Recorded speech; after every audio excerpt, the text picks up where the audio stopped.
ચાલો આજે છે ને પેલા બધા બજરંગબલીના દર્શન કરી લો અને જે માંગો હોય ને તે માંગી લો. રાધાએ તો ત્યાં જઈને આરતી પણ કરી હતી. પછી થોડી વાર ત્યાં બેઠા ભજન કર્યું અને છે ને આજે તો છે ને રાધાનો જીવ બાળકો રમતા હતા ને ત્યાં જ હતો. પછી ઘરે આવીને ગરમીને ઓછી કરવા માટે ચીકુ જ્યુસ બનાવ્યું અને ખરેખર ઠંડુ ઠંડુ પીને મજા આવી ગઈ. પછી ચિરાગને ટિફિનમાં રોટલી કરી દીધી હતી અને મને રોટલો ખાવાની ઈચ્છા હતી એટલે સરસ મજાનો રોટલો બનાવીને એકદમ સરસ મજાનું ઘી ચોપડી દીધું અને સાથે કાકડી કેરી ડુંગળીનું સલાડ બનાવીને થાળી કરીને જમવા બેસી ગયા. રોંઢું પડતા જ અમારી રાધા ઉઠી ગઈ ને ખરેખર રાધા છે ને તો જ અમારી જિંદગીમાં રંગ છે.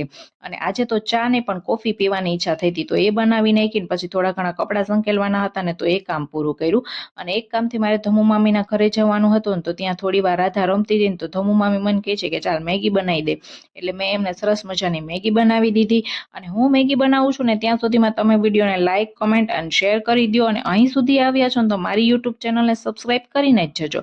ઘરે આવીને સરસ મજાના સાદા પરોઠા ને ચા બનાવી લીધું અને જમવા બેસી ગઈ. તો મળી આવતીકાલે એક નવા બ્લોગ સાથે. ત્યાં સુધી બધાની જય બજરંગબલી. Bye bye.